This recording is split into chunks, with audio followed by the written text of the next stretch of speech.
This is Faad TV UG. Subscribe. Faad TV UG. Omugole wa Pastor Bugembe mulina songa ate na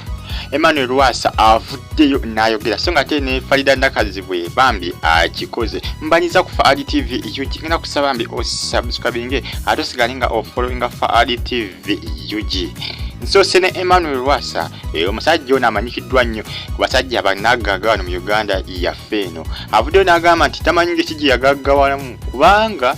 akuze mulekwa naye naye yali mwavu ng'asula ku street ne yeebuuza engeri obugagga wajje bwava agamba obugagga nabujjawa lwaki ndi mugagga bwe nti kwegamba manyi omuntu okuba ne ssente nga wazikola ne zikuyitaba ate nga weebuuza wajje wazijja ng'ate obadde okola kwegamba yeebuuza ssente yazijjawo kubanga alina ssente empitirivu bwe zityo kwegamba akyaleka Rwasa ssente zimuyitiriddeko obungi atandise okwebuuza engeri gye yazifunamu si bwe bwagambye Emmanuel Rwasa si byangu Nyezeke wajuli Muteesasira omukyala alina mukyala munne oba ku bonna ani yawasa munne simanyi ku bombi ababiri bana ani yawasa munne eji Muteesasira abaana bamutabukidde wali jukira lunaku lwabadde lunaku lwadde ndowooza lunaku lwakubiri era lunaku lwakusatu lwakubiri yavuddeyo n'ategeeza nga ye bwali omuli w'ebisiyaga yakikakasizza mu lwatu wali eri ku Canada Got Talent ulukira wabadde abaana benga baperforminga ku gundi eyo ku show wajita Canada Got Talent era abaana babadde bemu kubadde baperforminga obula abaana bamutabukire ne bagamba bapa ono yali pastor Kikakyo yali muntu wa Katonda Kikakyo ono era abana Uganda bategeeza nti wano mu Uganda tulina abantu ba Katonda basinga nga basitaani yennyini ng'abantu ba sitaani okutwaliza wamu sitaani ng'abantu ba sitaani abawedde emirimu naye nga bagezaako kwebikkirira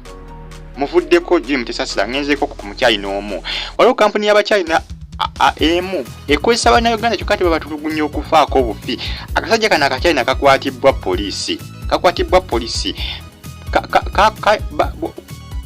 bakubye ekifaananyi nga kalina munnayuganda katulugunya akoleyo mu kiboyawusi kyako boyawusi ne lisalizeeyo ematugga akakyayina kano kabadde katulugunya munnayuganda omu naye poliisi emaze ne kakwata kasajja kano bakyalina basajja bano si bangu okutwaliza wamu bannayuganda babayisanga nsolo kugambye yadde mutulugunya ey'engirigiri naye yamaze n'akwatibwa poliisi engezi kwa Farida Nakazibwe Farida Nakazibwe mbi avuddeyo n'ategeeza omwezi guno gwa Ramazaani agenda kubaako abantu basiibulula abawererako ddala era agambye essira agenda ddisa nnyo ku baana ab'oku sitwiti kuba bagambye nti eri abaana baku street nga basiiba naye nga abaana baku street naye nga basiiba mu kiseera kino ekya Ramazaani nga basiiba era Farida Nakazibwe yeeyamye n'agamba nja kubaako engeri gye mbasiibululamu bambi mbaddukirire mu ngeri nnyingi era agambye ajja kubaako abaana baddukirira mu Kampala yonna ajja kuba atambula ku street ez'enjawulo nga nonna abaana abayisiraamu kuba yagambye nti yanoonyerezaako nga bamulaga nti waliwo abaana abayisiraamu nga basiiba mwezi guno gwa Ramazaani nenga bambi baana ba ku street nenga bambi tebalina kyakulya kosa n'okusiibulukuka yagambye ajja kubaka abaana baddukira ababwirirako ddala nga basiibulula ye Farida Nakazibwe bambi ngezeke wa speaker yaliko speaker wa parliament Rebecca Kadaga avudde n'asaba gavumenti n'agamba gavumenti bannange mutandika okusomesa bannayuganda mutekewo olulimi Olufalansa lupiri nalwo nga balusomesa nga olaba Oluswayiri baagala tukola kibano speaker yaliko speaker sikyamuyita speaker yaliko speaker wa parliament bwatyo bwagambye gavumenti n'agamba etandike abaana batandika obbasomesa Olufalansa mu masomero gonna wano mu Uganda batandika olusomesa Olufalansa nga olaba Oluswayiri batandise olusomesa kati wano mu Uganda avuddeyo n'asaba gavumenti ekirowoozeeko Olufalansa batandike olusomesa Olufalansa muziki wa Pastor Bugembe avuddeyo n'agamba nti bane munsaba omugole nja mumuleete naye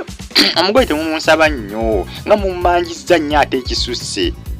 gaye bakyamubanja omugole Pastor Wilson Bugembe ategeeza nti omugole nja kuba mu batuusa akakadde konna naddala mu mwaka guno agambye omwaka guno tegujja kugwako nga tabalaze mugole Pastor Bugembe bwatyo bwagambye mulinde omugole so nga ate ne Teddy Bugingo wasane Pastor Bugingo bana babiri bakyetwala bombi babiri basatu sijja nagamba babiri basatu bonna kuli Susan Makula Teddy Bugingo ne Pastor Bugingo koti yavayo negamba Teddy Bugingo awe Pastor Bugingo ebintu ne Teddy Bugingo akyalimeddeko. Teddy Bugingo yagaba ebintu asikabi wa kooti nebeera nga yebikumi agambe tajja biwa Pastor Bugingo mpozi konga afudde naye agambe wanaaba akyali mulamu tajja mukwasa kantu wadde n'akamu wadde agambe tajja mukwasa wadde kantu n'akamu wadde mmotoka tajja gimuwa nga kooti bwe yali esazeewo amu ebintu binna mwalimuko n'emmotoka n'ebyapa ebiwerako eby'ettaka naye agambe tajja kubaako na kimu kyamukwasa era agambye kooti bwe temukkiriza ebintu kubiwa kooti nga tekkiriza Teddy Bugingo kubiwa bintu ebyo agenda bisigaza ne tajja biwa Pastor Bugingo agambye tajja kubimuwa tajja gambe otalo abiri n'okyagenda mu maaso nno simanyi waje binaggwera naye nga kooti yali esazeewo ebintu abiwe Pastor Bugingo yali asinze omusango amuliire n'omuyira naye agambe tajja kubaako na kimu kyamuwa era alina okuddayo mu kooti ajulire agambe nti no teyasi kuba ye Teddy Bugingo agamba nti teyakkiriziganya na kusalawo kwa kooti teyakukkiriza era essaawa ena agenda kuba addayo Ali TV UG mbasiibulire wantu mitinga mu vidiyo eddako musubscribinge munyige ne kale mwera